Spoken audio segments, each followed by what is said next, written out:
brace yourself, because you're about to dive into another free first-hour episode of the Higher Side Chats, and we just want to let you know that whether you're looking for a companion through your paranoid insomnia, entertaining yourself through one of life's mundane activities, or trying to ward off the internal screams of all those sad, smothered souls around the office, THC is here.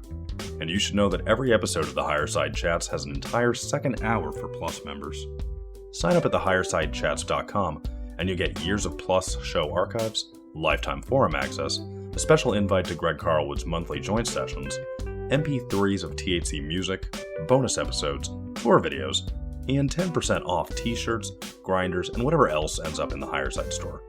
It's $8 a month that you won't miss, so become a Plus member and treat yourself in these troubled times. Always action-packed and commercial-free, which means you'll unfortunately never hear my voice again.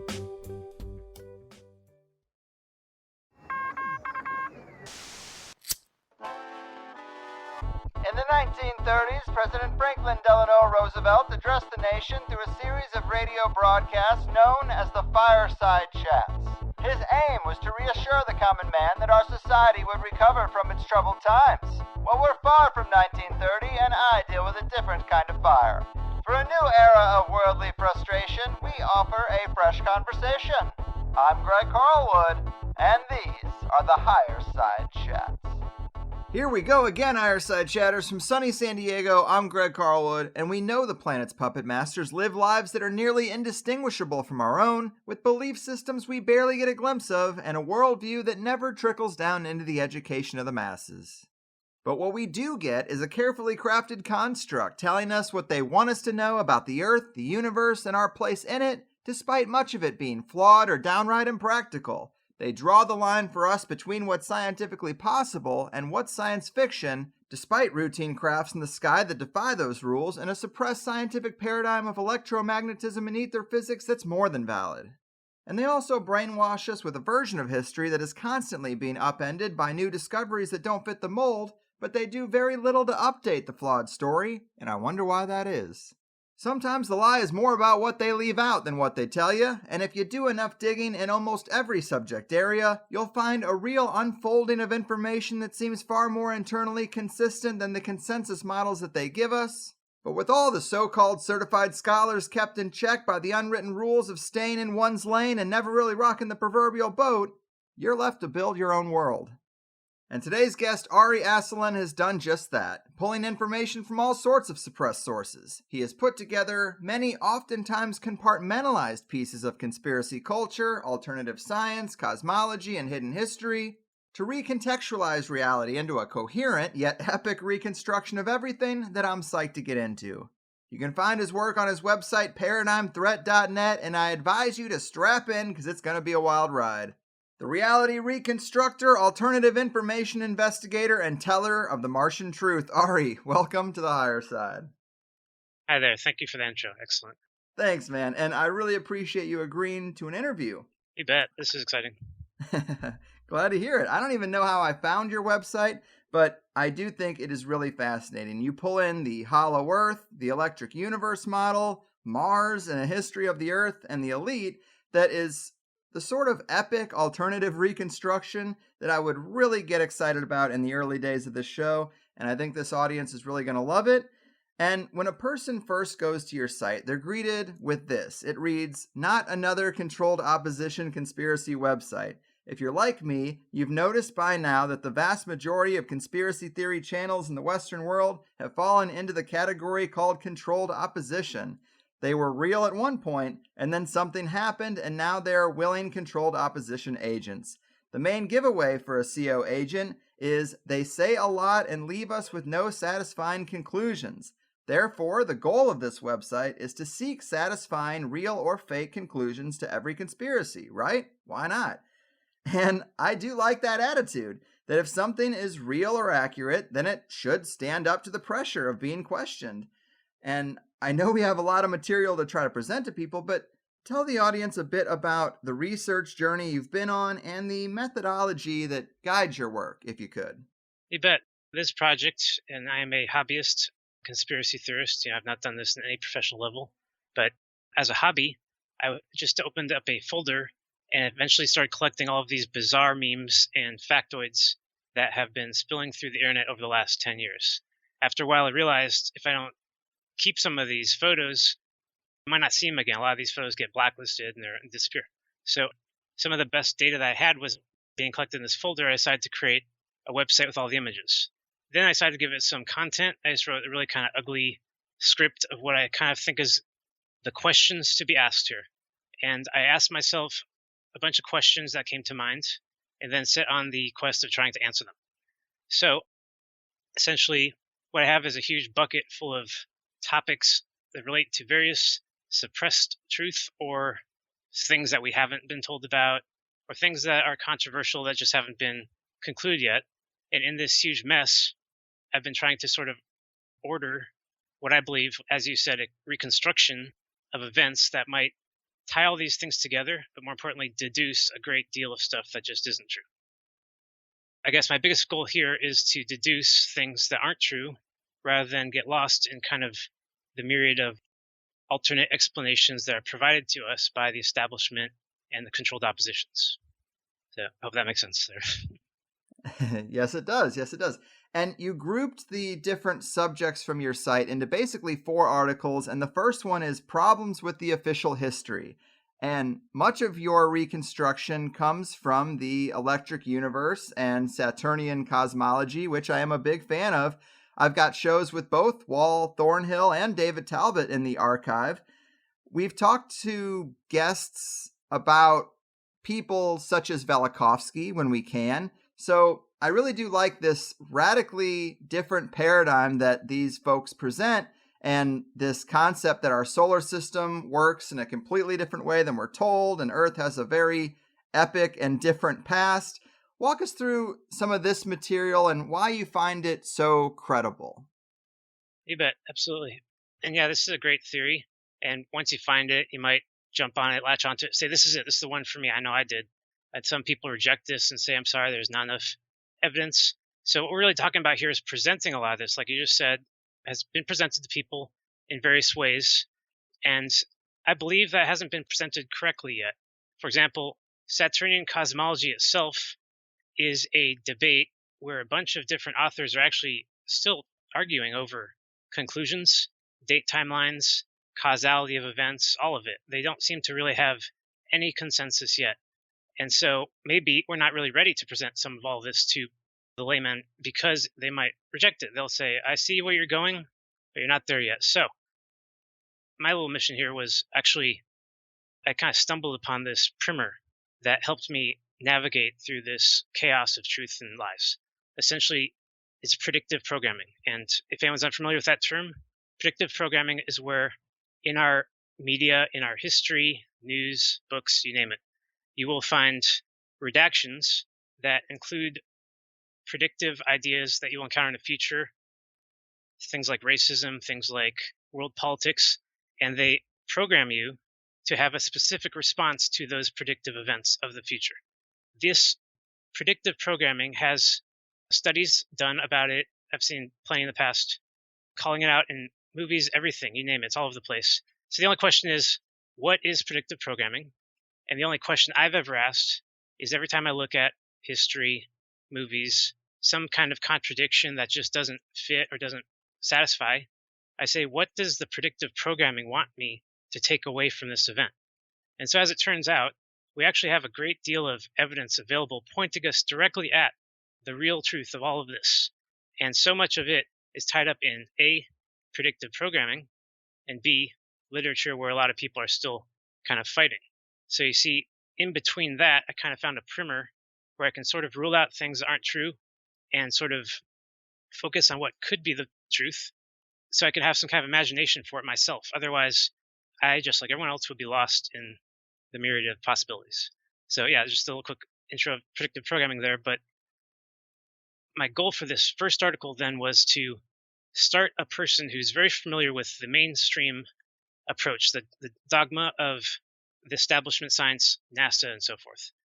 And start with what they know, because they're going to be built on that world. The rules, the causality is built on that reality. So we're talking about, of course, 4.5 billion year old Earth. The sun is 4.6 billion, just a little bit older. The universe itself is 3 times as old, 13.8 billion years old. And the whole thing started with this big bang, right? That's the current cosmology, which is a uniformitarian and sort of chaotic, if you will. And in contrast to uniformitarian chaotic cosmology, where things happen over billions of years, we have catastrophism, which is what Saturnian cosmology is based on. Catastrophism explains our solar system's history as recent, cataclysmic, and one thing after another. There was no periods of millions or billions of years involved. So, again, we have these two wildly contrasting viewpoints, and we need some kind of primer to navigate them. I've been reading literature available, and I should start with David Talbot, because he's the first guy I saw. He came up with that book, Saturn Myth, and for the first time, anyone has presented the idea that Saturn, the planet Saturn, may have been the planet that created Earth, and Earth was a moon of Saturn in the origin story of Saturnian cosmology. So this was a big controversy. It got shut down, and before him, Immanuel Velikovsky, who was the guy who really put all this stuff together in the Western world, actually was not even allowed to say his conclusion. His conclusion, of course, was Saturn, but his books excluded that one thing for 10 years, giving David Talbot this chance to make his book, The Saturn Cosmology. And then Talbot kind of faded into obscurity. So there's sort of like evidence that the closer you get to the Saturnian explanation, the more you're just going to find cover-up and dispute and no primer. So that's sort of the background of this debate. Yeah, I think that's a really good introduction. I think this audience is pretty familiar with predictive programming, and I think that the logic is right, that if you look at something, the further suppressed it is, the more that's probably some kind of valid conclusion. And Right. I've always liked that about this Saturnian idea, that Saturn was once our original sun. Right. And it's just such an epic idea, especially when you unravel the cosmology we have now. It's like, well, big epic things like that don't seem to happen. The way we're presented with our solar system is that it's very static and fixed, and there just isn't a lot of change in it, or obviously that change happens once in a billion years. And so to think about it in this different context is really interesting. So for people who maybe are a little less familiar with the bullet points of the Saturnian cosmology story, what would you say are the major points in the Earth's history, starting from that initial point when we basically sprung into life from the light of Saturn? Absolutely. So that would be a reconstructed timeline of Earth's history. That would be my second article. And my first article is geared towards trying to get them out of the current mindset. So if you don't mind, I want to go over a couple notes here of where I see the flaws in the current establishment cosmology. Because if you don't talk about that, then people are just going to say, well, NASA knows better than you. Who are you? That kind of thing. Sure. There's a lot of things to point out here that even to me are a huge surprise. Now, I don't have to tell anyone that the Big Bang Theory has a lot of critics of it, but a lot of people don't really know where our uniformitarian theory came from. So let me just go to this Hertzsprung-Russell diagram. So 1910, right before World War I, you got Harvard creating this diagram of a sun chart diagram. It tells you, if you look at the stars, how far each star is, how big it is, based on its luminosity and its surface temperature. Now, this one star chart is very important to understand because it was sort of slipped in there into our astronomy without anyone having a chance to criticize it. It was based entirely on the expanding universe theory. So what we're talking about is, in Harvard, they just decided that the stars are this big, they're this far away, they're all expanding from a point in the center of the universe, and that point is emanating from 13.77 billion years ago, that kind of thing. So we're talking about separation between the belief that planets, suns, are hollow versus the belief that they are solid. So in the uniformitarian cosmology, all planets and suns are solid, and therefore have a solid mass, a huge mass actually, and this mass is therefore responsible for all gravity. Now, if you consider the possibility that suns and planets are hollow, and that's one cover-up, you have to look at the Hertzsprung-Russell diagram at the possibility that that diagram itself is a cover-up of hollow Earth too, since it insists on the certain masses of very distant stars, and it basically creates what I call the simulated astronomical universe. Why is it simulated? Because one person can look through a telescope and see, light years, billions of light years of distance. Another person can look through that same telescope and see a very small universe, and they would disagree as to what they're looking at.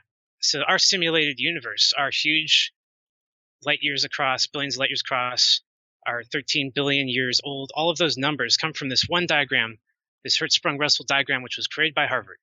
And I would just point out that these guys also created eugenics, race eugenics. In the same year, they promoted those kinds of policies.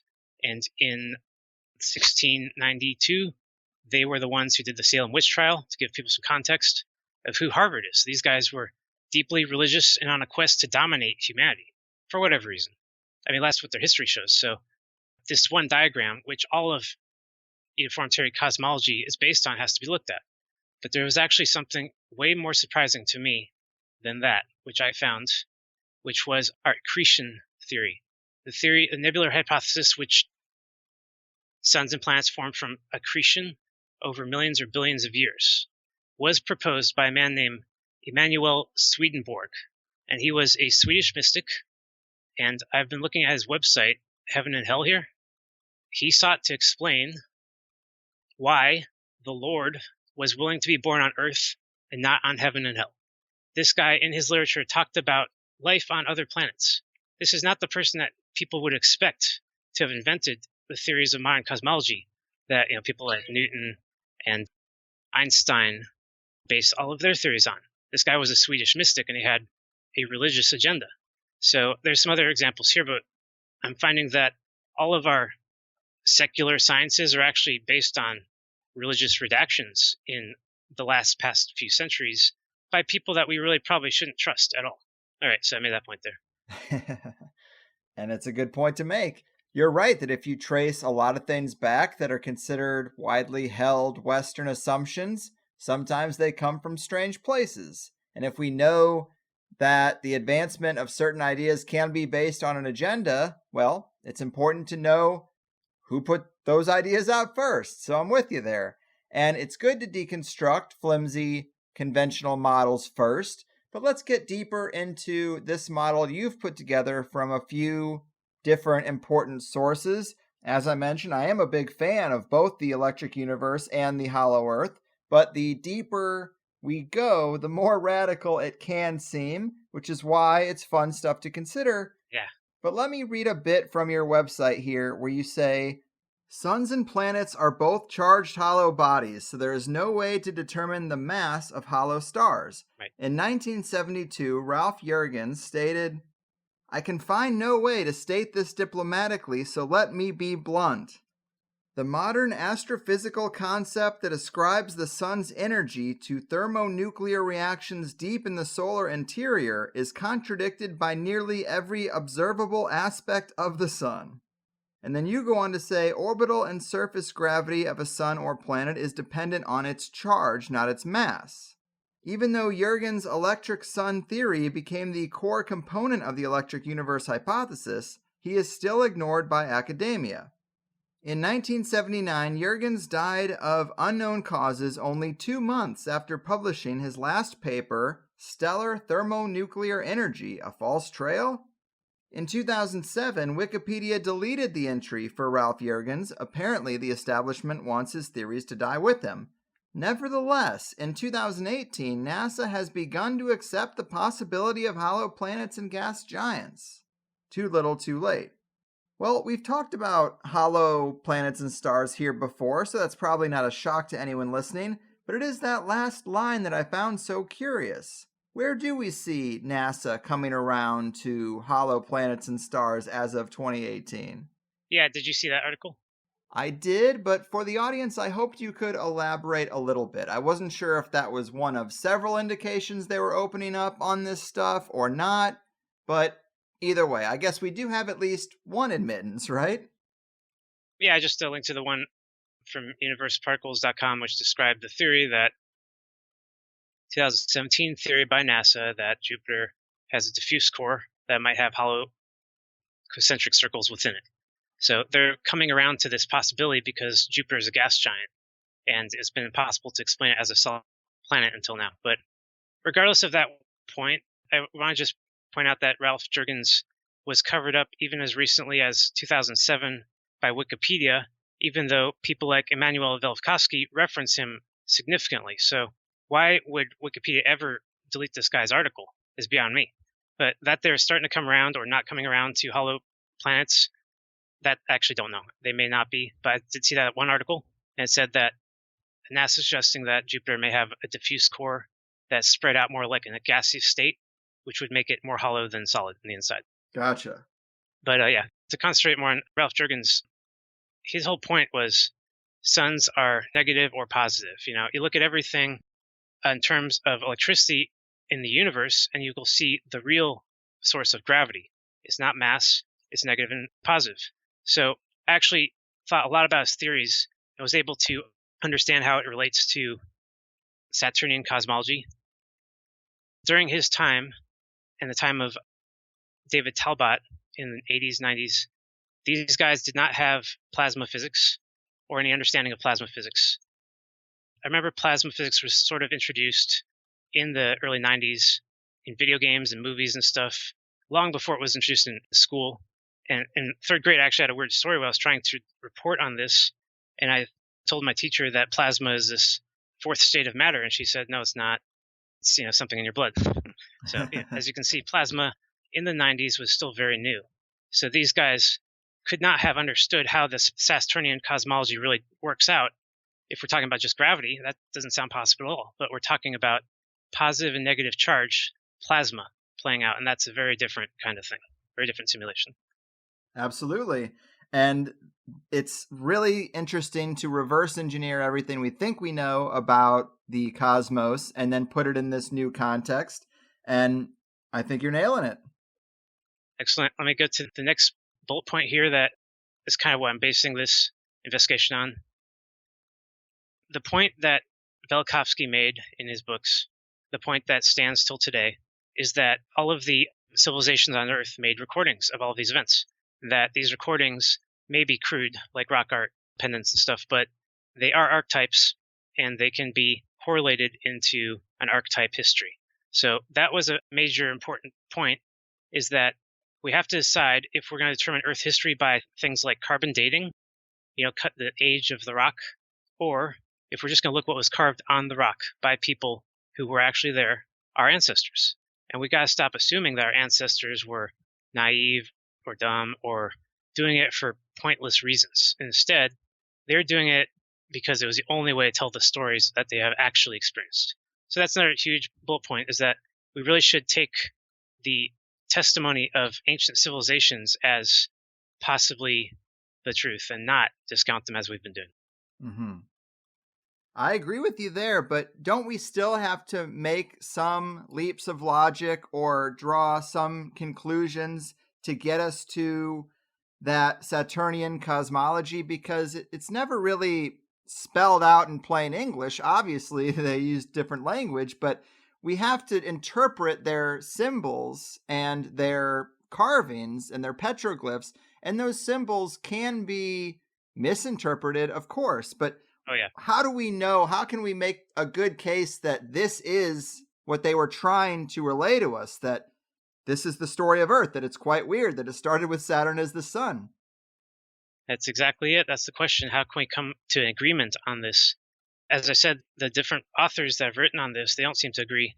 And it's mostly because each one has to fill in a lot of blanks with their own imagination, which is where I found myself actually being able to do some of these things. I can actually imagine the origin story quite well in my imagination because I wrote physics simulations as a kid. I'm in love with physics, always have been, kind of just simulate things. And it wasn't until I heard about this plasma style physics that I just inverted everything I knew about physics in general, just everything inverted. Now we have a totally different kind of reality, a different type of origin story where things have occurred back then that cannot possibly happen now. We can barely reproduce them in the laboratory. That kind of contrast. So I was starting to understand this so-called golden age as a high energy period of perfect conjunction, like a planetary harmony occurring in this solar system in a very short-lived period that every civilization saw. And they have different perspectives on the whole thing too. And so we can pretty much start from there, this conjunction, and we can go all the way to here and try to imagine what really could have been the story that whole time, all of those cataclysms. What were those cataclysms? What were the people recording? And I think this can be solved. Not only can it be solved, I think there are those out there, as you're well aware in the show, that harbor the most valuable knowledge that there is. And this would be some of that knowledge. So they would do everything they can to prevent us from going down these paths, to find this knowledge, to put it together, which is, it's amazing to me that almost all of the conclusions are right there in our movies, in our media, like that movie Thor, the recent MCU movie, the 3 ones that came out, all had to do with a conjunction, had to do with realms based on Norse mythology, had to do with teleportation. It's all right there, except they expanded it into this big universal rule system rather than a local cosmic solar system rule system. But they know the truth. The people who ordered those movies to exist, or rather the ones who wrote the comics in the first place, they all knew the truth. They're raised in the truth. So it's right there for us to grab. This isn't really something that's going to be all that hard to figure out. We absolutely lack the courage to do it, and that's what I found, especially with a lot of these authors. Unfortunately, I can understand why. They have to write their book, and they want their book to be published, and they're going to make compromises. So even my favorite authors, I have to say, I understand they're compromised, and I understand why. And you just got to look between that layer of protection and see the truth behind it. It's actually something really simple. I think we can all grasp in the end. So sort of that's where my path is right now. I like it. And I am a big fan of ideas and paradigms that adhere to things like as above, so below, and the same processes of nature just being at different scales. And the one thing I liked was that description of the Earth as something like a seed until it enters Saturn's light, and then life sprang into action as a seed would spring into life as well. And this is a big part of the electric universe model, that Saturn was the original sun, of course, and we can see all the stories and the symbols of our ancestors. But give us that story of how do we get from this golden age of Saturnian light to where we are now? That's the thing that I think people scratch their heads on. Oh, yeah, you bet. And here's going to be the story now. It's kind of long, so just interrupt me when I'm going on too long.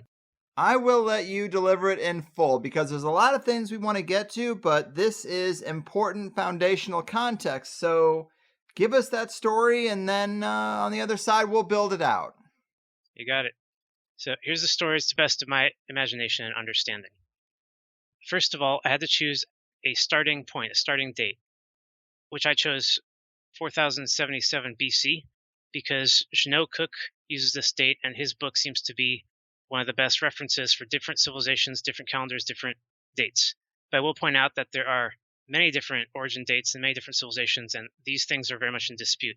So to rule out a lot of the chaos of dispute, I had to just settle on one perspective where the timeline started at 4077 BC, and that is the first memory of mankind. Before that, we didn't have any memory, and there wasn't really much sense of life, not here on Earth or anywhere else in this conjunction I'm about to describe. So what happens? So in the beginning, you got this L-type brown dwarf system. A brown dwarf system is understood to be a low energy sun that does emanate its own energy. Saturn does release twice as much heat as it receives from the sun, according to NASA. So it qualifies as one of these. However, the current version of Saturn as we see it is a small gas giant with a ring. Now, the Saturn as it first existed had all of the planets in it, including Jupiter and Venus and Neptune and Uranus and Nibiru, the 9th planet. It had all of them together inside this one gas giant at the beginning before it encountered our sun. It was by itself and was floating through our galaxy as a L-type brown dwarf, and this is a layered gaseous planet.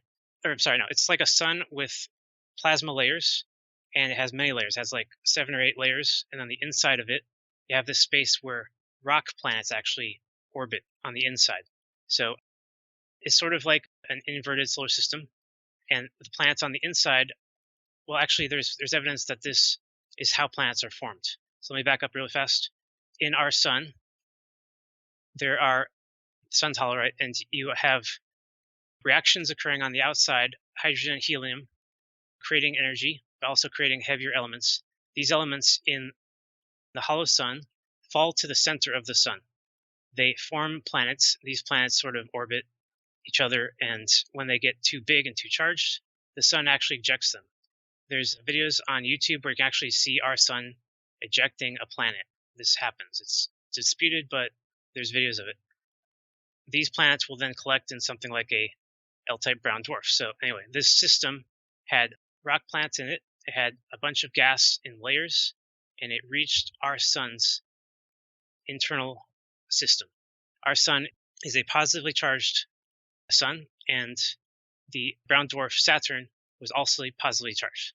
When they entered each other's environment, Saturn became negatively charged in order to compensate for the environment. But that stripped off its first layer. So the first layer of Saturn came off as soon as it touched our sun, and Saturn exploded. This first layer exploded off. This would be the first date of creation, the first origin story, the first let there be light moment. Before that, Saturn was sort of dormant, and after that moment, Saturn was receiving energies from the sun, tremendous amount of energies that were changing everything about it. For example, that first layer stripped off. The huge gaseous layer of the brown dwarf Saturn stripped off and became Jupiter. Right away, you have a creation of Jupiter at the beginning of the origin story, and this is referenced in several mythologies, that Saturn, Kronos, and it goes by different other names too, had a bunch of children. Saturn was alone with the children, did not have other siblings, and Saturn did eat these children and did spit them out later. So the mythology confirms that this brown dwarf was going through this transformation, stripping layers off of it, and these layers would become gas giants. And then the energy that flew through the Saturnian configuration would force everything within it into a collinear alignment. Why would this happen? Well, you basically have a tremendous amount of energy flowing through all the planets. There's a diagram here. Let me pull it up. Levitating eggs and the vortex. If you understand vortex physics, you can understand that it has pinch points inside the vortex, inside a tornado. Inside these pinch points, you can sort of like grab a planet and keep it there. So essentially what you have is a perfect straight line of collinear configuration of planets that are forced to stay together, and they're all pointing at the sun. Do you follow me so far? Yes, definitely. Excellent.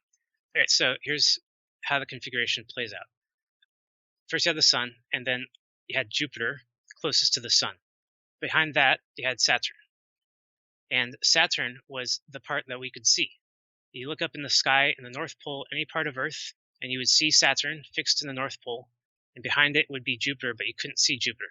Behind Jupiter, you'd see the sun, and you could see the light of the sun. That light would create a crescent. So you basically have a star and crescent shape. And you see this in Islam and Freemasonry, you see it all over the place. That is an occult symbol that goes all the way back to the origin story, the star and the crescent. So this configuration slowly rotated, and the crescent slowly rotated, and the planet, Earth, and Mars, other parts, other realms in this location, this configuration, experienced night and day, but they did not experience seasons yet because there was no tilt yet, because the configuration was still in line. So, configuration from Saturn, you look up, you see Saturn, but in front of it you see Venus, and Venus is not a solid sphere, it's a spread out star shape, 6 or 8 or 10 or more lines. In front of Venus you see either Mercury or Mars or both, and this red Mars appeared to be the apple of the eye of Venus. Altogether you got this configuration that looked like a circle with a star in it and then an eye in the very center. And we see this symbol throughout mythology. So obviously it means something, so we're tracing it back to the origin story. On Earth, if you looked up at the northern hemisphere, you would see that, right? But if you walk to the other side of Earth, the southern side, you would see something else entirely. You'd see the southern configuration, which is called Pratt's column, which is Anthony Pratt discovered it in 2003 when he was looking at petroglyphs. He said this Pratt's column shape of 3 plasmoids must have appeared at either the north or south pole of the Earth. Now, he disputes, of course, all Saturnian cosmology does not buy any of that stuff. He says these plasmoids were aurora borealis times 1,000 and not any kind of configuration of planets. But I believe that he's made a mistake there, that he's compromised by the establishment, which doesn't allow him to see outside of that box. And he's describing 3 intense plasmoids on the southern hemisphere. There's other people who did this too. For example, the Norse literature. They described the realm of Muspelheim. I know I'm not getting that word right. Muspelheim, one of the realms in Norse mythology. And he said, this would be in Snorre's Edda. It states, still there was before a world to the south, which was called Muspelheim. It is light and hot, and so bright and dazzling that no stranger who is not native there can stand it. When I read that, I was blown away. I was like, wow, how could such a realm exist in the collinear configuration in the Eden times, in the perfect times? And the answer to that question is the southern hemisphere wasn't so perfect. It was far less buffered by gas giants, Jupiter, Saturn. It had smaller giants, Uranus, Neptune, possibly Nibiru. These created the great stick man figure, the first man, the one that appears in all mythology and the Incas and so forth. And this blazing stick figure, this 3-pointed figure, was so hot that if you were not somebody who could stand it, then you would not want to stay there. You'd go back to the northern hemisphere, into Eden, into the garden. So what we have here is an explanation for skin color and for giants. So follow me here. Giants exist because in the origin times, in the 930-year period of the collinear configuration, the different realms experienced different amplitudes of energy. All this energy was safe, and it passes through you. Didn't appear as lightning. It was passing through the planets in a safe way. So if you stood in one location, you receive this much energy. Another location, you receive more. If you went to the southern hemisphere, you receive a great deal of energy. Any creature that lived in an area that received great deals of energy became huge. Creatures that lived in places with no energy were small. So you basically have the scaling of all creatures in this origin period, and you have the creation of all giants on the southern hemisphere, the ones who could stand it, the ones whose skin became dark, and the ones who would later evolve into much smaller people, humans, who then, married and stuff, and now we have light and dark skinned people, which literally came from the north and south hemispheres of the planet. Of course, this might sound extreme, might be offensive. I don't even know if it's true, but it seems a lot of evidence seems to be pointing at that, and I think it's a rather benign origin story. I think it's quite a peaceful conclusion, if you ask me. Yeah. So yeah, this configuration period, this 930-year period, I could talk all day about it. There's so much literature to talk about.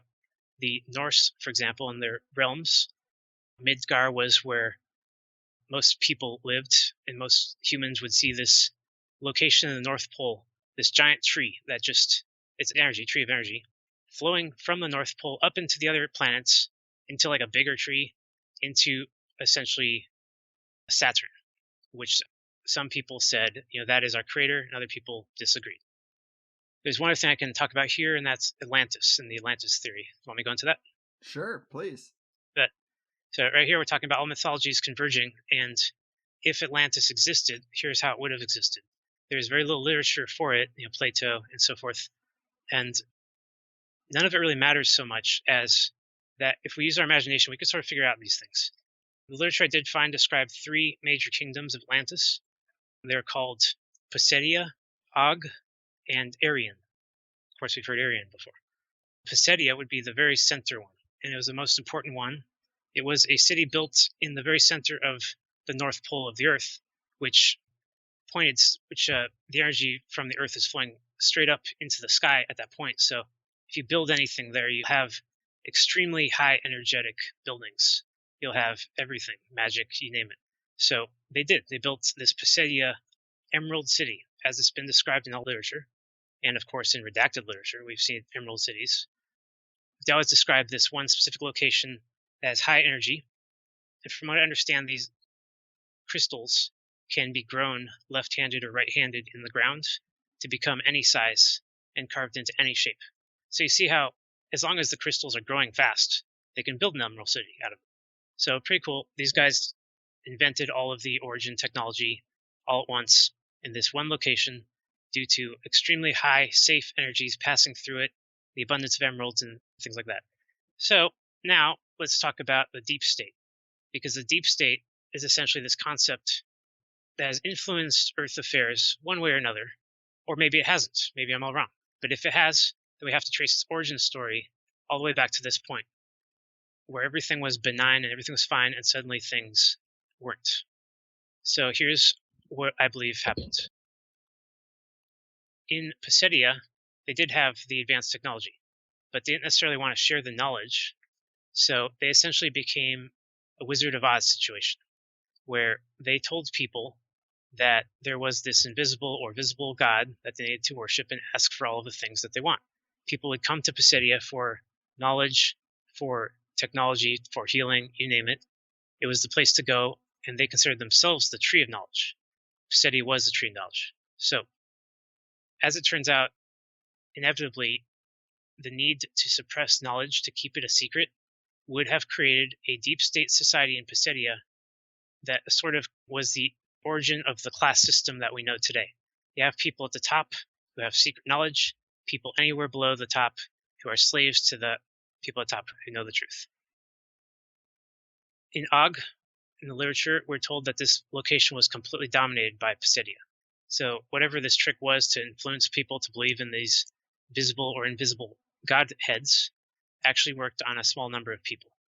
It didn't work on everyone, and we have this conflicting Norse mythology viewpoint, the Aryan viewpoint, which says there were no such creator gods and we didn't worship any creator gods. So right there in the origin, we have two different perspectives on is there God or not. And you have people there that are actually simulating gods in Pisidia using high technology to convince people that they're in charge and that their priests represent God's word. So this Atlantis situation, I believe, occurred entirely naturally. It was just the people living there. It did not involve aliens or any kind of influence. It didn't need it. It happened on its own. So then the downfall of Atlantis must have also happened on its own. After a 930-year period of the Golden Age, Atlantis was known to have collapsed into the earth, into a deluge, or many different ways of looking at it. Now, there was no water deluge yet, and Earth didn't have that much water yet, so Atlantis didn't sink into the ocean. It sank into a deluge, the first one, the Great Flood, that occurred at the end of the Golden Age. And this flood was a consequence of Earth passing through one of the Abyssal layers of Saturn's brown dwarf system. Abyssu means the abyss.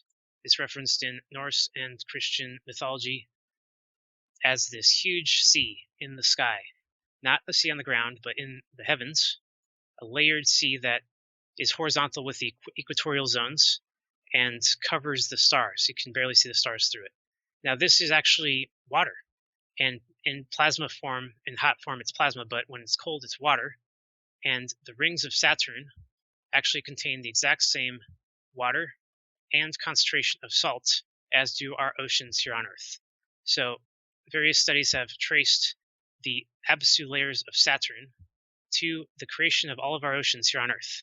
In fact, nobody knows where the salts from our Earth oceans did come from. They suggest it must have been some salt source, but we've never found a salt source. So that is not explained. We need to know where the salt came from. So that was from the first great deluge, the one that sunk Atlantis. But what really sunk Atlantis? Here's what really sunk Atlantis. As you recall, there's this configuration holding everything in place with a strong electric force. And as soon as this configuration broke up, Atlantis was no longer supported in its location. That location, the north section of Earth, would become a hole. It would fall into the Earth and become the northern hole. If you believe in Hollow Earth theory, then you're aware that there is a northern hole. Yes. And there also, you must have heard by now that people believe Atlantis can be found in the ruins of the North Pole or the South Pole. It's all over the place. Right, and that's really interesting because there are some maps that show like a landmass at the top and rivers kind of converging in a cross formation, and they all have names. The rivers and the landmasses have names on this map, and sure, people can make any map they want. You could make a detailed map of Middle Earth, and then 1,000 years later, people would think that it was real, potentially. Yeah. So I know that's in the mix, but at the same time, what you're saying, it's kind of interesting to think that maybe this was a map before the land sunk, and now there's a hole there. That's right. And it's split into 4. And if you look closely in that map, there's this weird stone right in the center. There's a weird rock. Have you noticed that? No, not off the top of my head. In some of those 4-section maps that you referenced, there's a stone in the center. And this stone, according to literature, is the very top of the Atlantis city. It fell into the earth, but got stuck. And the very top of it is still there. They said this stone is sticking out of the vortex of the North Pole in its early formations and has magnetic properties. Wow. So it's like, wow, that's the very top of their huge pyramid thing they built there in Pisidia, essentially. Yes, and there is mythology about a big magnetic mountain at the top of the planet. It just keeps pointing to the same thing. Is this, well, once you look into Saturnian cosmology, maybe you have a way of explaining how this can happen. But without that, I've seen the theories. A lot of people say Atlantis was, aliens came to visit and they had like their own artificial moon up there in the sky that gave them energy. It's like, well, a second artificial moon sounds a lot like what I'm talking about, the collinear configuration providing energy, These stories are very similar. So we're close to the truth, I believe.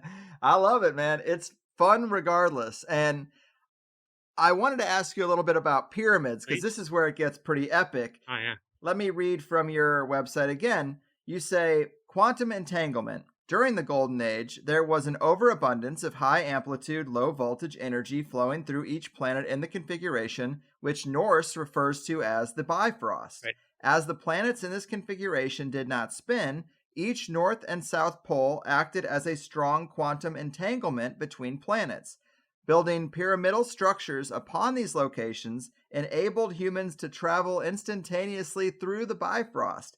This may sound outlandish. However, the Egyptians had a symbol for the boat of Ra, which transported Ra between each planet, and it looks a lot like a modern-day depiction of a wormhole.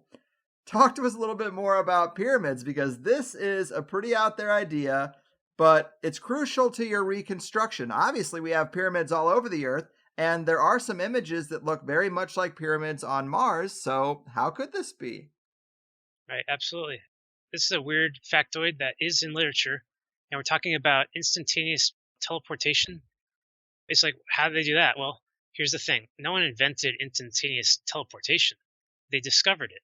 It was abundant back there. It was possible on its own. So let's talk about what it is.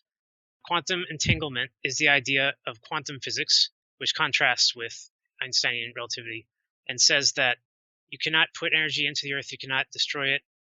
If you push on one side of an electromagnetic field of any nature, you will be pushing on the other side at the same time in a quantum fashion. This has also been referred in the Schrodinger's paradox, where people that think that particle physics is the explanation to physics cannot explain wave-like behavior in particle physics. So that's the backdrop for quantum entanglement. Now, I believe, with just a little leap of faith here, that these guys weren't lying, that they really did stumble upon a technology that you don't build it, you just walk over to it. You create a bunch of circle of stones in a location. Those stones will make it a little safer. You stand into the center of the stones, and in certain circumstances, you will teleport to another circle of stones on the other end, the next planet over there, like on Mars or something. And then you can come back. Is this possible? Is it not? Well, there's a lot of other reasons to believe in quantum teleportation that I don't really need to get into now, but I will say that, yes, this is a basis of my entire pyramidal empire theory. Pyramidal empire is the only way to maintain an empire due to the limitations of our cosmos. We have things we can do and things we can't do, and it turns out that the craziest things that we can do might also be the most powerful tools to maintaining an empire. So that's my theory as to why I would call it a pyramidal empire. So now let's get into the pyramids. The pyramids are this huge unsolved question today. I just see article after article pointing out another perspective of the whole thing, looking at it differently. For example, we need to stop looking at Egypt as a location of pyramids, since it's right next to Iraq and Iran and other locations that have way bigger pyramids that are far more spectacular. They're just being covered up for some reason. In fact, there are pyramids all over the equatorial zone of the Earth. So right there we have a clue. We have all these pyramids built all over the equator of the Earth in the tropical regions. Maybe they weren't tropical when they were built. That's a clue, because obviously it's hard to build pyramids in a desert. So we can just assume that the conditions might have been better back when they were being built. So one other trick about the pyramids, now I've only confirmed this on one article, but it seems that all the biggest pyramids of Earth were built in less than 200 years.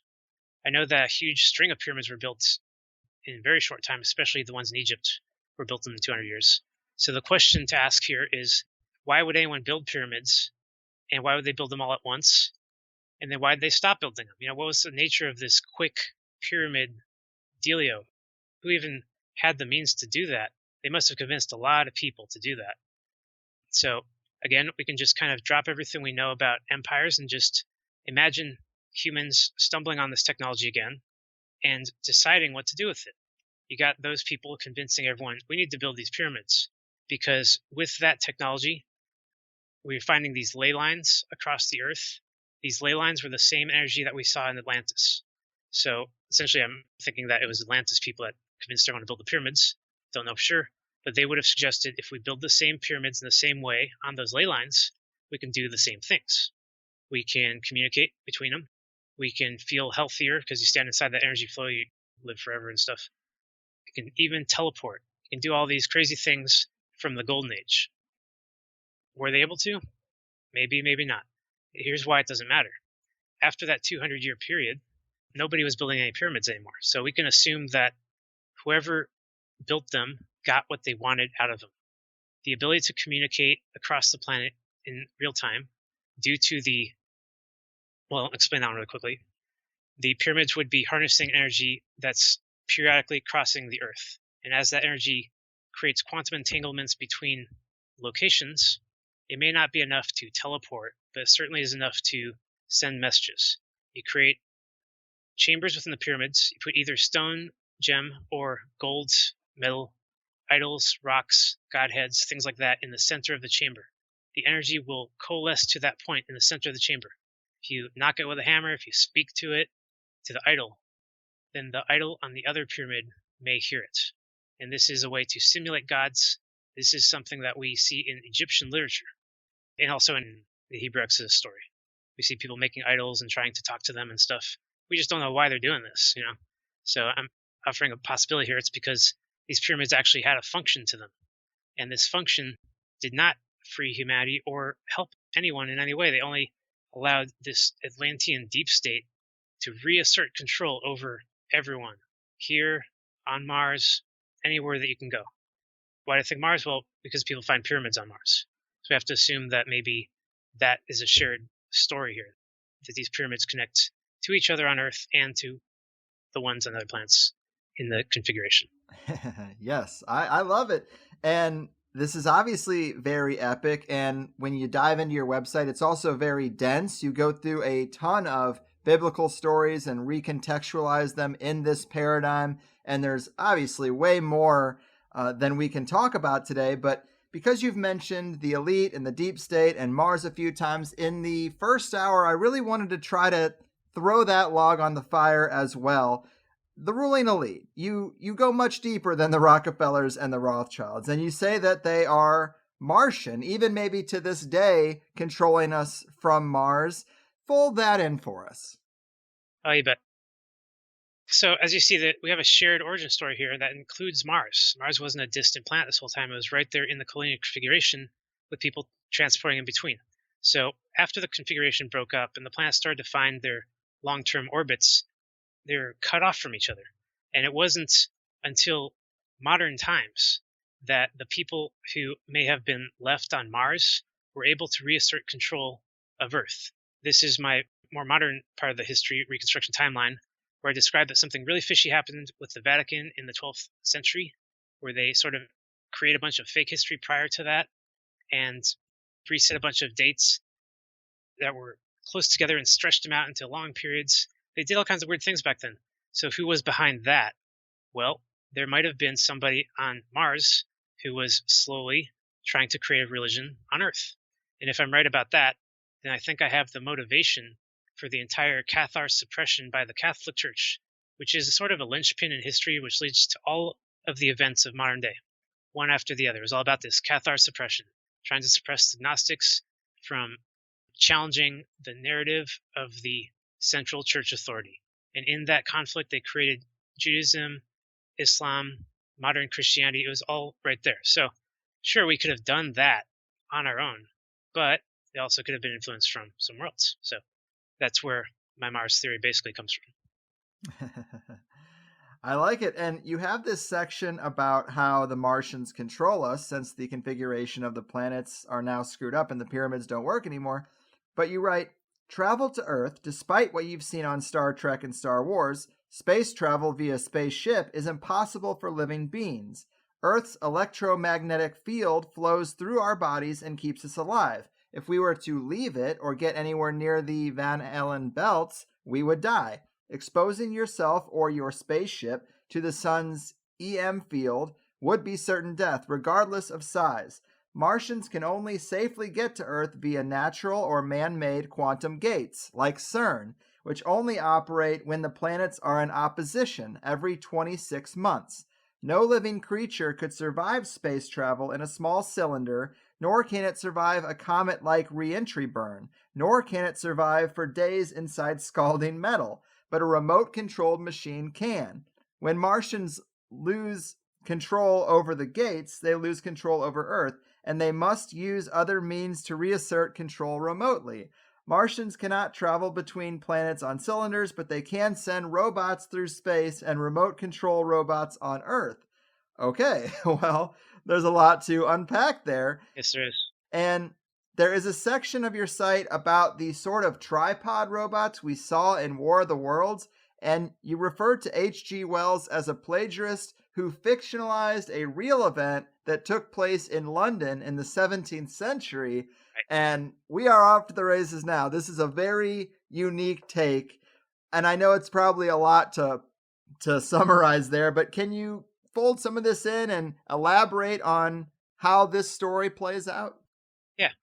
You know, I want to try to use your imagination. If you're a Martian, a human on Mars that really needs to try to assert control over Earth for whatever reason, there's only very few ways you can do it. So let me back up to what you said earlier. Yes, I'm claiming that space travel, as we know it, is impossible. The way depicted in Star Wars and Star Trek and so forth, just hop in the ship and you go. There isn't much evidence here as to one way or the other. Since we don't go to space, we can't see for ourselves. We're trusting NASA and other people, Lockheed Martin, with all these facts. But we do have some clues. And if you watch the documentary, A Funny Thing Happened on the Way to the Moon, which is a popular documentary that points out that the Apollo missions have issues with them. You'll notice that it spends a lot of time on this one moment when the astronauts were allegedly beyond the Van Allen belts trying to take a far distance shot of Earth at the halfway point to the moon. Now, this doesn't sound very important. It sounds like a boring part of their mission. But actually, we find out in the documentary that this part is absolutely staged. That's like one of the biggest pieces of evidence is that they have that one scene staged. So the only question left is, why would anyone stage being outside of the Van Allen belts? Part of the reason is because they want us to believe that the moon is way far out there and it's a huge object when it's actually within our Earth's atmosphere, which is something I claim. Regardless of how big the moon is or anything like that, the real objective of the Apollo mission staged event there was to show humans outside the Van Allen belts for the only time you're ever going to see them. So, yeah, that was staged. Makes it very clear that there's something there, and that if you look at Russian literature for early launches in the USSR, you'll actually find some evidence that in the very first flights, this one woman astronaut, the first woman astronaut, got near the Van Allen belts and almost died. And she was telling them to go back down, and then the ship didn't and went back up instead, and she almost died. So for whatever reason she almost died, I hitched my theory that you cannot leave these Van Allen belts. They actually keep us alive. But even if they didn't, you have this ship, right? You got a spaceship, keeps you alive. You would have to contend with the solar electromagnetic field of our sun. It would form around your ship. It would provide your ship with immense energy, no longer buffered by Earth. If you could build a ship that can deal with that energy, then yes, maybe you could space travel. But now we're talking about an extremely hostile environment for humans, one that actually isn't so bad for machines. Machines can get to 700 degrees and make it through these conditions. They can land on Earth, they can get up, and they can walk around, and they can change things. But if they were to be seen, then the jig is up, right? So War of the Worlds, essentially, if you look at it as a cover-up instead of anything else, you'll start to see that the clues point at everything that can't possibly be true. You got these creatures inside the pods who survived the trip somehow, and they're sitting in this pit defenseless, and they managed to build the entire tripods themselves while they're there. And then they walk around these tripods, and by the time they get things going, they get sick and die. And boy, these are the stupidest brain creatures we've ever seen. So we sort of have to start to rule out what doesn't make any sense about some of these so-called science fiction stories and see if maybe there are, in fact, redactions that were part of, World War I and II, erasing, book burning, all those old books, and rewriting them to something modern, something that basically is not true. Right. You kind of say that World War I and II, more so World War I, was manipulated by the Martians or kicked off by the Martians, and that in the chaos of the war, so much other stuff was being done. It's like the Kansas City Shuffle in that movie, Lucky Number 11. It's like, don't look at what my left hand's doing over here. Focus on the right hand. Got it. But right before that, in the 19th century, you have all this literature about people on Mars, humans visiting. They visit here sometimes. Sometimes they're hostile. It was all spelled out. You have people that mapped the water on Mars as it changed in the seasons. They thought they saw canals. This literature has never been accounted for yet.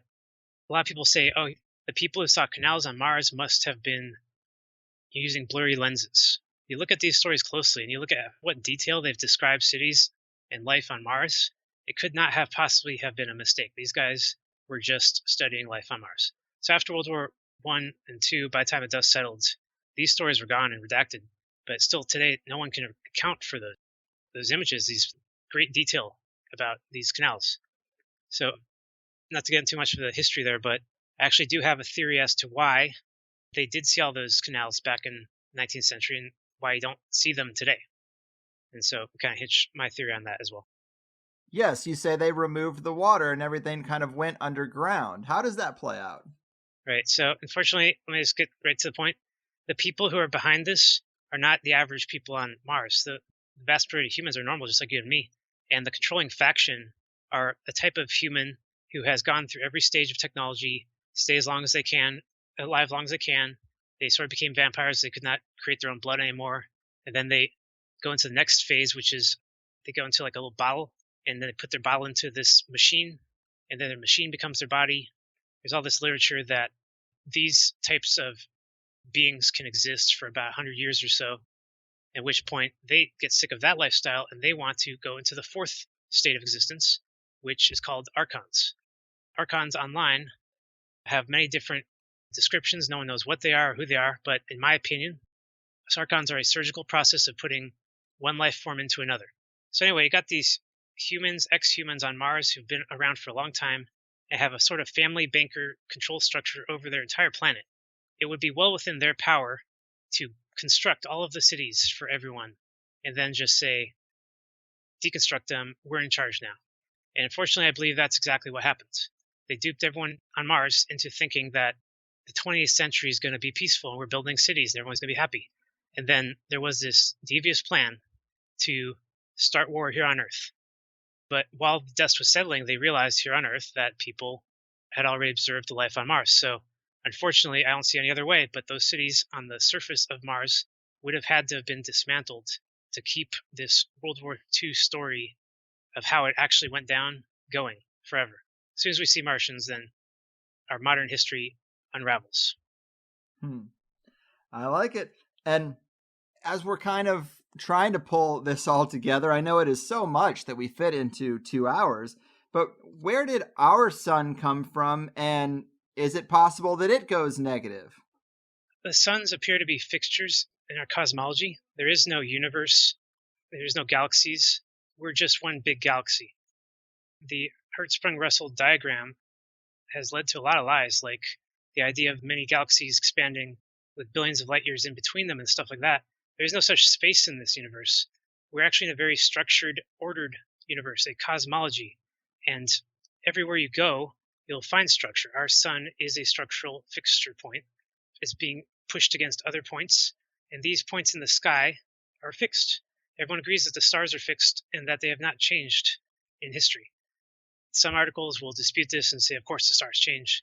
But the truth is that the stars should have changed a lot more by now had they been floating around in a chaotic Newtonian universe, and they don't. They're all fixed in place. So, structured universe, ordered. Well, I guess my thought is, if this once happened before, where our sun went negative in its charge, couldn't that happen again? Or I guess what triggered... So Saturn ejected the Earth because it was growing and getting too big, and it ended up on the outside. And then when it ejects enough stuff, its charge goes with it, and it goes, the body goes negative. But could our sun couldn't go negative in a similar way? Or could our sun ever eject a planet that we can see and be like, hey, something's wrong? Like, I want the spell to be broken if this is a correct paradigm, and I'm looking for that thing that would do it, or I'm looking for a change that would rival the change we've been through. I guess there isn't one. Well, it'll be the next creation of planets. So when will that happen? I think these planets are going to have to die off, go to the outer orbit, and make room for something like this to happen again. At which point you're going to have some kind of insertion scenario from an external source connecting to our sun. So our sun can never change charge. It's the biggest thing around in this area. Everything else is smaller than it, so that when Saturn shows up, it will transform. Saturn, as a gas-layered giant, strips a layer off of it. But what would Mars do in the same situation? In antiquity, we found out that Mars has erupted its entire surface at points. That entire surface collided with Earth. We have all this iron ore all over planet Earth, Mars meteorites, jump-started the Iron Age, and so forth. So at some point in history, an entire shell of hollow Mars exploded and came apart. Why would the outer shell of Mars explode and the inner shell stay the same? It's because everything has a layered order to it, and the outer layer is the only one that's in play.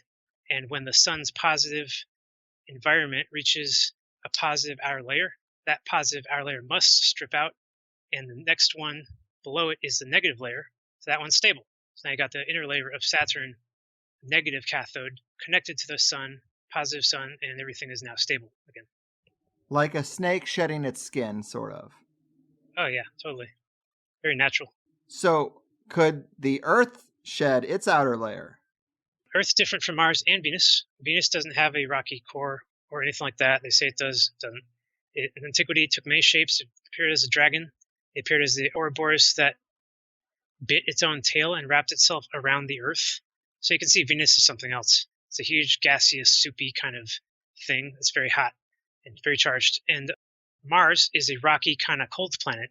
It can't go much closer to the sun because it can't take any much more charge. It doesn't have much more water. So Earth, right in between. You got a lot of water, got a lot of mass.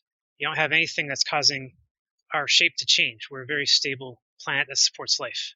And you pretty much have examples of the other kinds of planets on the other side. Well, you definitely have thought about this a lot. Yeah, a lot of stuff. Before we end, what's the next chapter of our story? I guess I should ask it that way. That's a good question. I never got to go into World War II, which is actually where I completely started all of this. But I do want to leave with a thought that, here's the kind of questions we have to now ask. Let's just assume technology was available 300 years before they say it was. What does that say about World War II? The one where basically planes and napalm won the day, changed the face of the earth. My question is, was somebody cheating? Was that even a real war? Do we even know if those planes had pilots in them, Those are the kind of questions that now need to be asked about the 20th century. Yes. Wow. Well, man, this has definitely been one hell of a ride. Really fun and interesting. Your site clearly has way more material than we could cover, so I would want to remind people to dig into it for themselves and let them know anything you want to about the context of the website or anything you might be working on next. Yeah, please, guys, tell me where I'm wrong. I need to know where I'm wrong. That's the most important thing to find out. That's so funny because this is such a radically new paradigm. But as Terence McKenna said, if this is true, it should be able to take the pressure. Yeah. If there's flaws in it, I need to know the flaws so I can keep looking or say, wow, I really was on the wrong path. Maybe not all of it, maybe just some of it. I'm wanting to learn. The only way I learn is to make mistakes. Right on. Be told why you're wrong. Yes. Well, I thank you for your time. I appreciate you walking through this seriously dense and epic research. It's obviously a very big story that takes a lot of time to tell, but I always appreciate an epic and unique perspective, and you certainly offered us that. Keep it up and take care out there, man. I really appreciate the opportunity. Thanks a bunch for this. You got it. Rock me like a hurricane, Fireside Chatters. How about that? I thought Ari did a great job for giving his first interview, right? Not an easy thing to do.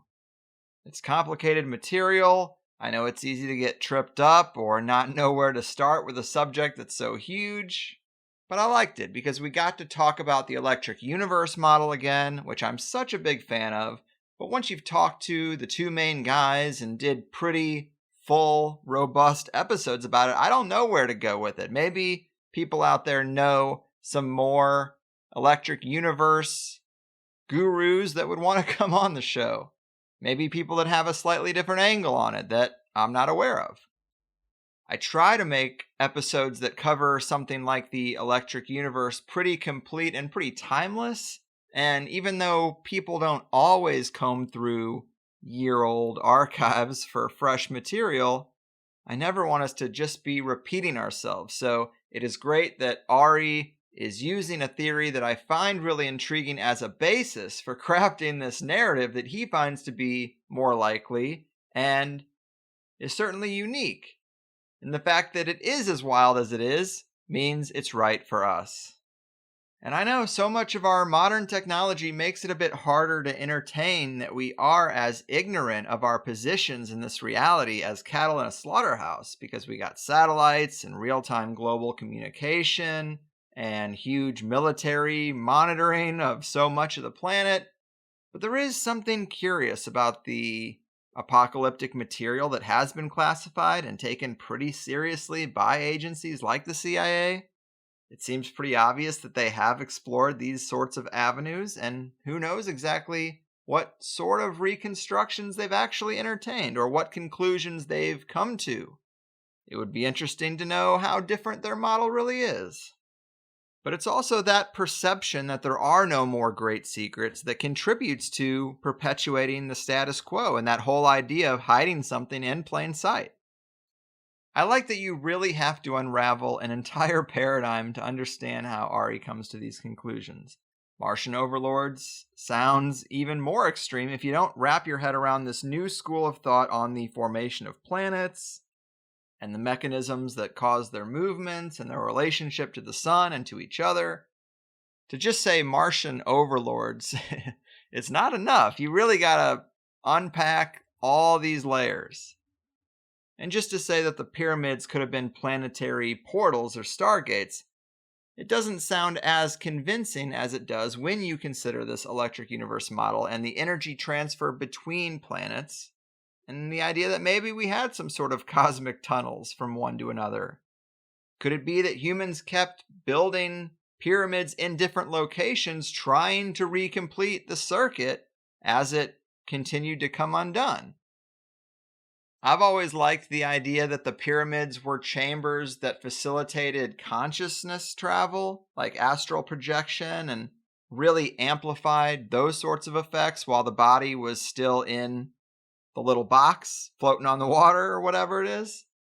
Kind of like a super enhanced float tank, maybe? Because physical travel is a little tougher for me to really entertain. But what do I know? It works for me because this isn't just some broad idea. Ari has a lot of the details worked out, and it does relate to fields of study that he's had in the past, and I love the boldness of his claim. Yeah, so guys, tell me where I'm wrong. It's just funny to me. I'm sure some people will tell him where he's wrong, but I would love to see that dialogue take place. I would love to see him respond to any logical fallacies that you think you see, because to me this is ironclad. But his technical and historical knowledge, it is impressive, and it does add a layer to the whole, well, what if aspect to all of this. So consider this episode your mental exercise for the week. Hopefully you all enjoyed a break from the heaviness of our times and the dominance of politics in almost any discourse. I consider it a breath of fresh air, and you guys know that I like the idea that truth could be seated and hidden in fiction, and connected fictional authors are propelled to the tops of their fields, and their work has a resonance because it's actually hidden truth. This matrix of lies and distractions keeping us caged into a worldview that's so small and so bland in comparison to the real possibilities. It's fun to have a guest that starts with dismantling commonly accepted ideas that we've been fed and says, well, actually, these things don't hold any water or they're deeply flawed, and so we need to throw them out and start from scratch. So we're making conspiracy fun again, tying in some of the most interesting threads in the space, hollow planets, the pyramids, the electric universe, Anatoly Fomenko. What's not to like? Call me the Baskin-Robbins of conspiracy podcasting, because I got a flavor for everybody.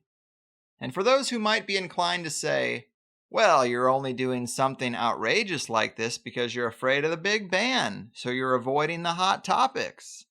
Wait until you hear the next show before you go too far down that train of thought, because it's certainly a YouTube ban invoker for sure. And who cares, because we got THC Plus, and that's where the real magic happens. If you liked this episode, you should want to hear it in its entirety. Sign up for Plus and support a show that you want to remain around and actually get something for it. In this Plus show, we talked about the Exodus event, the mysterious events of 1666, the tripods, revelations, Fomenko, no shortage of good stuff folded in. Sign up at thehighersidechats.com, because I think it's time we discard this idea that things we value are just going to be supported by other people or ads, because they aren't. But you know this, and you also know about Plus by now, so my life is in your hands, dude. And I don't really have a lot to add. I just had a good time, and I hope you did too. Don't forget about the mysteries of reality just because they don't make it on the nightly news. Keep your heads up and your pimp hands strong. I wish you all the best, and I'll see you next time. Big thanks again to Ari. Dig into his work a bit deeper at paradigmthreat.net, a site that even in itself triggers that sort of early 2000s internet nostalgia that I miss so much. But either way, I declare this meeting of the Midnight Society closed. Your move, tripod pilots, pyramid portal placers, and Martian overlords. Your fucking Get through the gate downtown, walking fast, security passed and I'm homebound.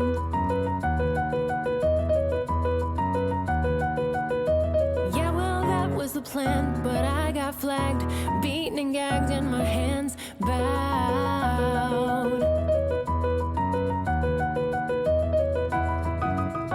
Now I'm screwed, I'm so screwed, but I still wonder if I could stall, get past these guys. Those documents would expose the lies, 'cause I know they've got 1,000 files. If I could just break through tonight.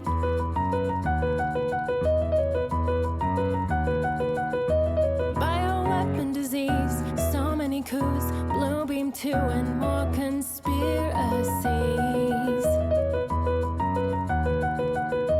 I was close to the prize, but now these guys are wiping clean my precious memory.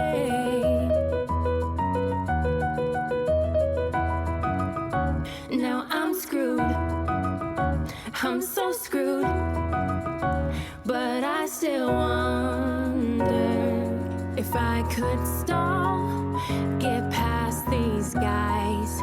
Those documents would expose the lies, 'cause I know they've got 1,000 files. If I could just break through tonight.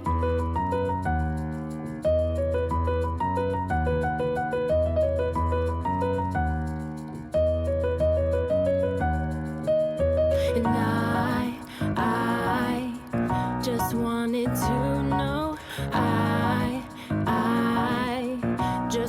wanted to see. I don't wanna let this go. I don't. Get through the gate downtown, walking fast, security passed and I'm homebound.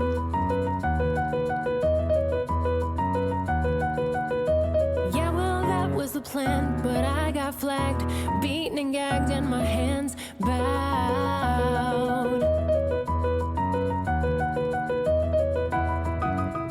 Now I'm screwed, I'm so screwed, but I still wonder if I could stall, get past these guys.